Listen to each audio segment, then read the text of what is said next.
expressly only exists to allow Robertson to play with the cover.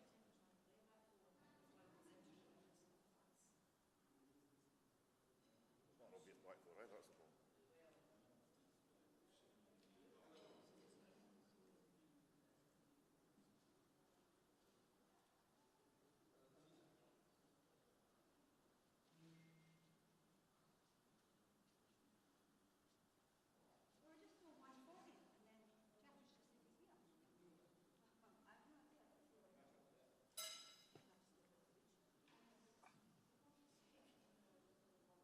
Sit next to me then, Jay.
Tell them what this.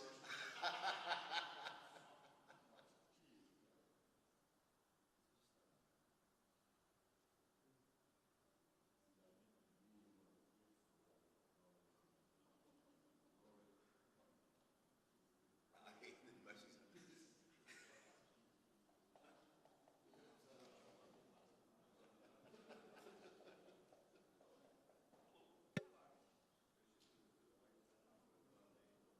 Sandals, mate. Sandals. Wow. Wow. Find them or something? Find them in the hotel corridor. Wow.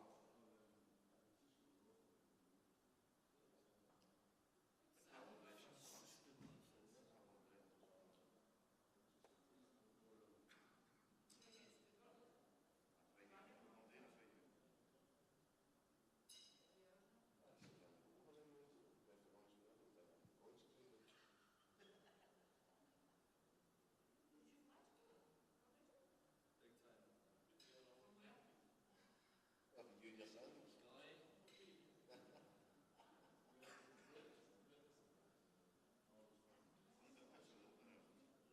They have certainly surprised.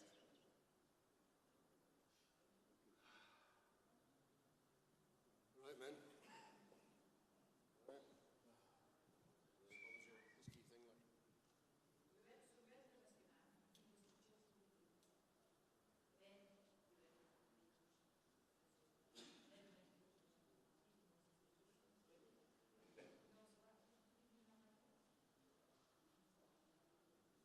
What was your whiskey thing like? Whiskey guy. Delighted to do little samples for the boys. Oh, we saw yesterday. Very disappointed.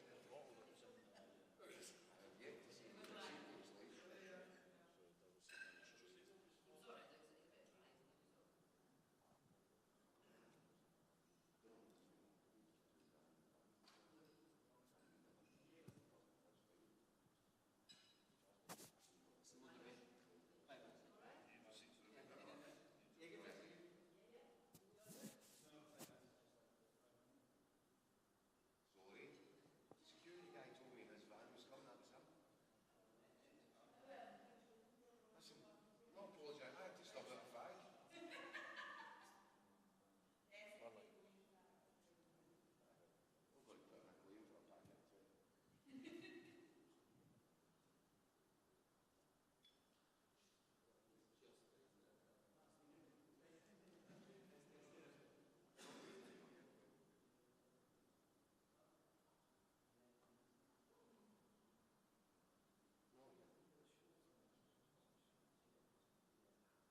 did them already, don't worry.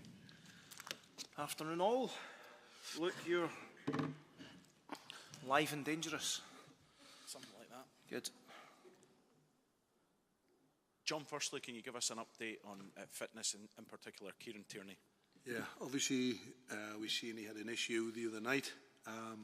Obviously, stretched it off. He's got an issue with his hamstring, and as we speak, he's heading home to be assessed by Arsenal.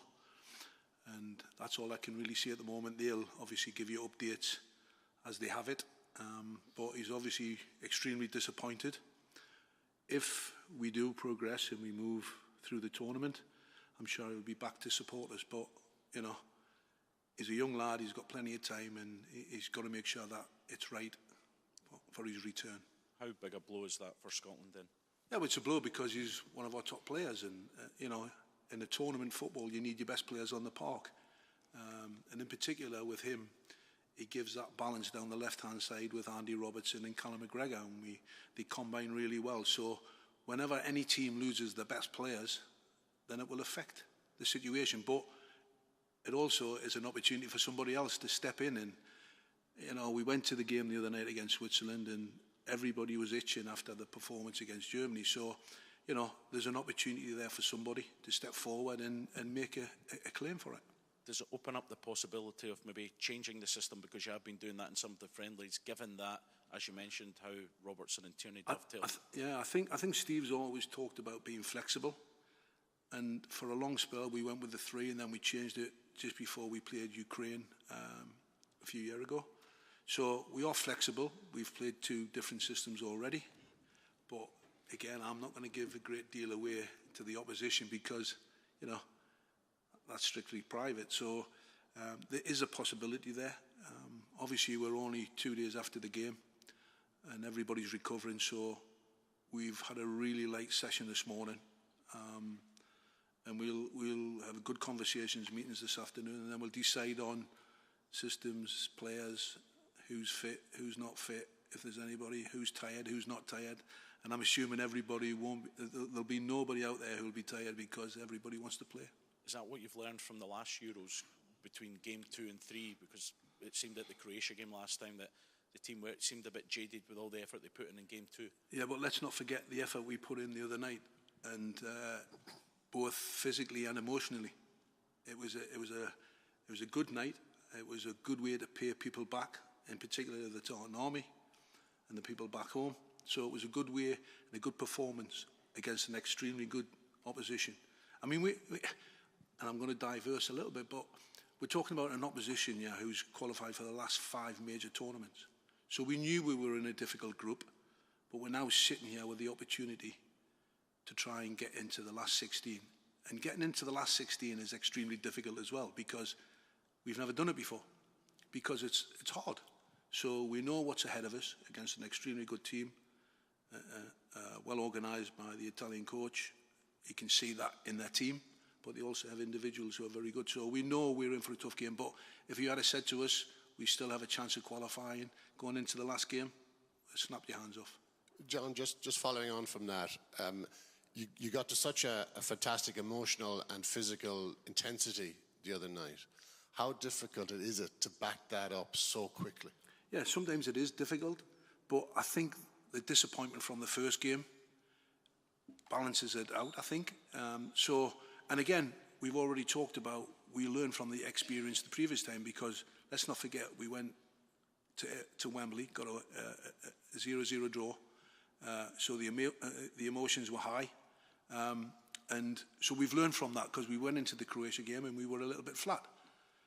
So we're hoping that we have learned from that. We'll do things to try and make sure that we're not flat. And like I say, if you think about the reaction of our fans, we've seen it after the game when we got on the bus, driving back to the hotel. The people in the street were incredible. We get back to the hotel and there's a reception waiting for the players, which was amazing. Now, if that can't inspire you, and even if you are tired to go through that next step, then we shouldn't be involved in football. So, you know, we've got things in our favour, but let's not forget we're playing a good team. On that, Hungary, they've got no points, but they've had really, really impressive passages in both games. What do you see from them that kind of earns your respect and maybe a little bit of concern too. Well, let's not forget, prior to the tournament as well, I think they lost 1 in 15 games, so that tells you everything about them. But the one thing that jumps off the page and what we've seen is they're a very well organised team, very difficult to break down and play counter-attack football, but they have some very good individuals as well. And there's a couple that we know from Bournemouth and Liverpool in particular. So we have first-hand experience. We've got Robbo and Ryan Christie who train with them every day. So we'll tap into those guys as well. But this is going to be a difficult game, and they have to win the game. They have to win the game. We have to win the game. So it should make out for a hopefully entertaining game in our favour. And just the last one for me. I checked this morning because I've nothing better to do with 27 different bookmakers, and the vast majority of them make Hungary favourites for this match. Are you surprised by that? And what do you think of the saying that the bookmakers are never wrong? Well, first of all, I'm not a gambler, so I couldn't tell you about the bookmakers, who the bookmakers are. But what I will say is I can see why they've made them favourites. And I've spoke about the record leading into the Euros. They're a good team. They're a very good team. Let's not forget, and I know this for a fact, they beat England home and away, 4-0 at Molineux. Now, for a team to do that, they're a decent team, and we know that. So we have to give them the respect, and I can see why the bookies have got them favourites, and that's fine. John, you say there that the team must win if they want to progress, but just looking at some of the groups, there could be a chance you could progress with 2 points. With 3 points. Sorry. Yeah. You could progress with 2 points. That's what I'm trying to get at. Yeah, I think it's going to be. Has that been discussed at all? 2 points is. We've not really touched on that. Mm-hmm. We've spoke about we need 4 points for sure. They obviously need 3 points. With the goal difference, but we've not looked at the 2 point situation. So we're going into the game knowing what we have to do, and if we can win the game, that's our priority. You were saying there about the Croatia game, it was a little bit flat. What are the specific things that you're doing to ensure that it isn't flat this time? Well, maybe before the Croatia game, we worked them a little bit harder than we should have done. Obviously, we were based at Rockcliffe Hall in Middlesbrough, and we spent a lot of time on our feet. So I think that is one of the things that we've certainly learned from it. But we've got a bigger medical staff with us this time round. So the recovery, the rest and the preparation is more intense. And we feel that that's more important than anything else. We can work in the classroom when we need to. So there are other things that I don't really want to go into, but we have learned from it. Do you feel that there's a mood around the camp, mood around the boys after that positive result against Switzerland that it's here for the taking there? Doesn't it? Come on. The whole nation is. I've seen it. I've seen the, even yesterday when we got up in the morning, there was still people waiting for us. We drove to the airport. There was people going back to the train station. We went past the train station. It was incredible. And if you as a footballer and myself as a coach, when I listen to the Flower of Scotland, right, and I've been involved, and I'm actually getting a little bit emotional here now because I've been involved in some massive games, right? And when that tune came on, it's the loudest I've ever heard. And it brought a lump to my throat. So if that can't inspire these guys after what they did the other night, then, we may get beat because the opposition are better than us. But it won't be for the want of trying, for sure. You expecting it to be even louder on Sunday? I hope so. Because we need them. And they're massive. They're massive for us. Okay.